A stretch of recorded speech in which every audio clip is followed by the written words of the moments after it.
반갑습니다. 말씀과 함께 하루를 시작하는 주님의 백성들을 예수님의 이름으로 축복합니다. 2023년 6월 24일 토요일 오늘 주신 말씀은 로마서 14장 1절부터 12절까지입니다. 믿음이 연약한 자를 너희가 봤되 그의 의견을 비판하지 말라. 어떤 사람은 모든 것을 먹을 만한 믿음이 있고 믿음이 연약한 자는 채소만 먹느니라. 먹는 자는 먹지 않는 자를 업신여기지 말고 먹지 않는 자는 먹는 자를 비판하지 말라. 이는 하나님이 그를 받으셨습니다. 남의 하인을 비판하는 너는 누구냐? 그가 서 있는 것이나 넘어지는 것이 자기 주인에게 있음에 그가 세움을 받으리니 이는 그를 세우시는 권능이 주께 있습니다. 어떤 사람은 이 날을 전날보다 낮게 여기고 어떤 사람은 모든 날을 같게 여기나니 각각 자기 마음으로 확정할지니라. 나를 중히 여기는 자도 주를 위하여 중히 여기고 먹는 자도 주를 위하여 먹으니 이는 하나님께 감사하며 먹지 않는 자도 주를 위하여 먹지 아니하며 하나님께 감사하느니라. 우리 중에 누구든지 자기를 위하여 사는 자가 없고 자기를 위하여 죽는 자도 없도다. 우리가 살아도 주를 위하여 살고 죽어도 주를 위하여 죽나니 그러므로 사나 죽으나 우리가 주의 것이로다. 이를 위하여 그리스도께서 죽었다가 다시 살아나셨으니 곧 죽은 자와 산 자의 주가 되려 하심이라. 내가 어찌하여 내 형제를 비판하느냐? 어찌하여 내 형제를 업신여기느냐? 우리가 다 하나님의 심판대 앞에 서리라. 기록되었을 때 주께서 이르시되 내가 살았노니 모든 무릎이 내게 꿇을 것이요 모든 혀가 하나님께 자백하리라 하였느니라. 이러므로 우리 각 사람이 자기 일을 하나님께 직고하리라. 아멘. 오늘 이제 주어진 말씀을 세 가지로 나눠보겠습니다. 첫째, 하나님은 하나 되길 원하신다. 1절부터 5절까지. 하나님은 한 분 하나님이십니다. 온 우주의 왕, 한 분이신 유일하신 하나님이심을 믿습니다. 한 분이신 하나님은요, 우리가 하나 되길 원하세요. 하나 되는 것은 하나님의 속성이요, 분열케 하는 것은 마귀의 계획입니다. 최근에도 말씀을 드렸던 것처럼 공동체가 무너지고 개개인이 파편화되는 현상, 미혼, 비혼, 1인 가구의 증가, 각자 도생을 종용하는 모든 사회적인 현상과 분위기는요, 결국 이제 공동체를 무너뜨리고 그래서 이제 개개인을 파편화함으로써 보다 쉽게 유혹에 넘어지게 하기 위한 악한 마귀의 계략으로 해석될 수 있는 부분입니다. 이것을 온전히 분별하고 공동체, 그리스도의 한 몸을 이루면서 영적인 전쟁에서 승리하는 것, 이것이 우리 믿는 자들의 마지막 때의 사명임을 여러분들 꼭 기억하실 수 있으면 좋겠어요. 아무튼 이제 분열케 하는 것은요, 악한 마귀의 계략이라고 할 수 있겠는데요. 교회 안에 여러 분열의 이슈 같은 것들이 있죠. 오늘 본문 같으면 믿음이 연약한 자들, 로마 교회 당시의 상황을 유추해 볼 때 본문에서는 이제 말씀하고 있는 믿음이 연약한 자들은 여전히 유대 율법주의 한계에서 벗어나고 있지 못하고 있는 자들, 성경을 문자적으로 해석하는 자들이라고 보통은 그렇게 생각하고 있어요. 그 외에 육식주의자와 채식주의자의 대립에 있어 채식을 고집하는 자들은 이제 보통 이제 시장에서 통용되는 고기가 우상 제물로 바쳐진 것들, 즉 제사에 쓰인 것들이기 때문에 신앙의 양심상 먹지 않겠다라고 그런 태도를 취하고 있는 사람들입니다. 그런데 이제 문제는요, 그것을 통해서 이제 자신과 같은 태도를 취하지 않는 자들을 업신여긴다거나 정죄 판단하는 도구로 삼다라는 것입니다. 말하자면 이런 식의 다툼과 분열이 있다라는 거예요.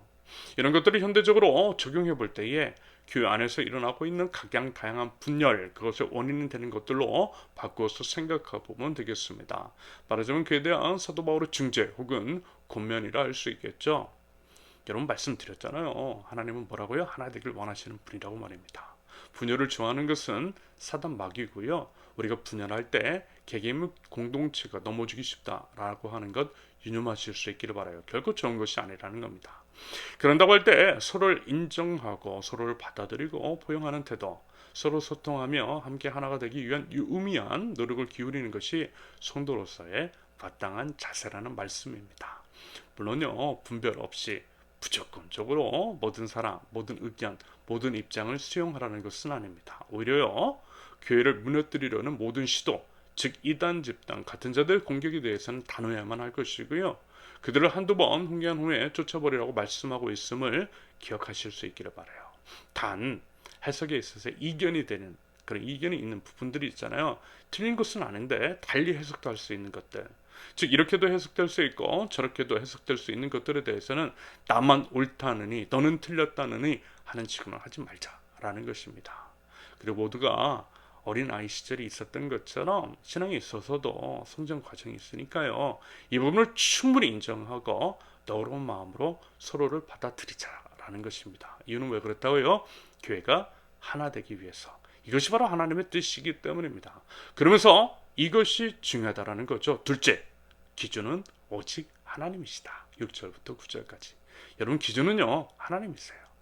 모든 선택 그것은 하나님이셔야만 하는 것이고 하나님의 영광을 위한 것이어야 한다라는 것입니다. 그런 기준을 가지고 있는 모든 행위라면 서로 인정하고 소통하고 포용하고 마음을 합할 수 있다라는 의미입니다. 살아도 주를 위하여 죽어도 주를 위하여. 여러분 이런 것들이 참 안타깝지 않던가요? 결국 우리는 어때요? 모두 같은 편이잖아요. 겉으로 드러나는 입장은 다 다를 수 있지만 그 마음의 중심에 하나님이 있잖아요. 하나님의 뜻을 온전히 이뤄내려고 하는 마음, 하나님의 영광을 위한 마음이 각각 있더라는 것입니다. 그런데 비본질적인 것들, 부수적인 문제 때문에 의견을 좁히지 못하고 분열하는 것들이 교회 안에 있더라는 것입니다. 도대체 그게 뭐냐는 거예요. 역시 또 말씀을 드렸듯이 분열, 싸움 좋아하는 건 누구밖에 없다고요? 악한 마귀밖에 없다니까요. 서로의 마음의 중심 가운데 그 부분, 즉 하나님이 계시고 하나님의 영광을 위한 마음이 있다라고 하는 것을 알고 있다면 서로를 인정하고 서로의 목소리에 귀를 기울이면서 아름다운 협력을 이뤄가는 것을 우리 하나님께서 원하시더라는 것입니다. 여러분 그래서요 자기만 옳다고 하는 사람들 있잖아요. 그런 집단들을 경계해야만 합니다. 보통 이단들이 그렇습니다. 자기들만 옳다라고 하면서 남들은 다 틀렸대요. 여러분 그런 게 대체 어디 있느냐라는 것입니다. 이런 말이 있죠. 우리가 온전히 이해 가능한 하나님이라면 그분은 하나님이실 리가 없다. 또 하나님이 만약에 바다라고 한다면 우리가 하나님에 대해서 알 수 있는 것은 고작 물 한 컵 정도도 되지 않는다. 무슨 얘기죠? 이제까지 역사상 존재하는 모든 사람들이 가지고 있는 하나님에 대한 지식 그것들을 다 합한다 할지라도요 하나님을 다 알 수 없다라는 것입니다. 그만큼 어때요? 하나님은 광대하신 분이시라는 거예요.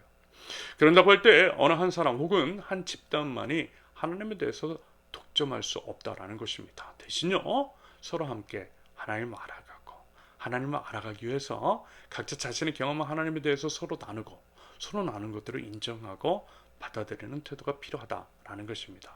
무슨 말인지 아시겠죠? 그래서라도 서로를 존중하는 태도는 꼭 필요하고요. 그렇기 때문에 더더욱 하나님 안에서 하나님의 영광을 위해서 합력하고 하나 되는 노력은 중요하다라고 하는 점을 유념하실 수 있기를 바랍니다. 서로의 마음의 중심 가운데 하나님이 계시고 하나님의 영광을 위하는 마음이 있다면 서로를 받아들이자라는 것입니다. 마지막입니다. 셋째, 하나님의 심판을 두려워하라. 10절부터 12절까지 성경은 분명히 말씀해요. 앞서 내용과 연결된 것으로서 형제를 사랑하지 않고 미워하고 판단하고 정죄하며 그러면서 이제 공동체의 분열을 일으킨 자들에게 하나님의 심판대가 있음을 말씀합니다. 두렵고 떨리는 마음으로 되새겨야 하는 사안입니다. 여러분 판단은요 오직 하나님의 몫임을 기억하실 수 있기를 바랍니다. 그 말인즉슨 만약에 자신이 다 아는 것인 양 마치 자신이 절대자인 양 남을 판단하고 정죄하려 한다면 그것이 바로 하나님이 되려는 것이며 그 부분에 대해서는 단호한 하나님의 심판이 있음을 기억하고요. 여러분 부디 언행에 신중하자라는 것입니다. 남을 함부로 판단하지 말자라는 거예요. 여러분 다름은 틀림이 아닙니다. 부디 다름을 틀림으로 판단과 정죄의 이유와 근거로 삼는 그런 누를 범치 않기를 바라고요. 서로를 존중하고 배려하면서 한 분 하나님 안에서 하나님의 영광을 위해서 아름다운 하나됨을 이뤄가는 하나님 나라 백성들 저와 여러분들이 되실 수 있기를 예수님의 이름으로 축원합니다. 함께 기도합니다. 교회의 분열을 조장하는 모든 악한 시도에 맞서 싸워 이기게 하시며 하나님 안에서 서로를 존중하고 배려하고 인정하며 아름다운 하나됨을 이뤄나가는 저희들에게 하옵소서. 서로의 목소리에 귀 기울일 수 있도록 하시며 오직 하나님 죽어도 주를 위해서 살아도 주를 위해서 살며 오직 하나님의 영광을 위해서 사는 저희들 서로의 다름을 인정하며 합력하여 하나님을 더듬어 알아가는 하나님 나라 백성들 저희 될 수 있도록 우리 하나님 인도하여 주시옵소서. 예수님의 이름으로 기도합니다. 아멘. 하나님께서 오늘 주신 말씀과 각자의 기도 제목을 놓고요. 우리 잠시 기도합니다.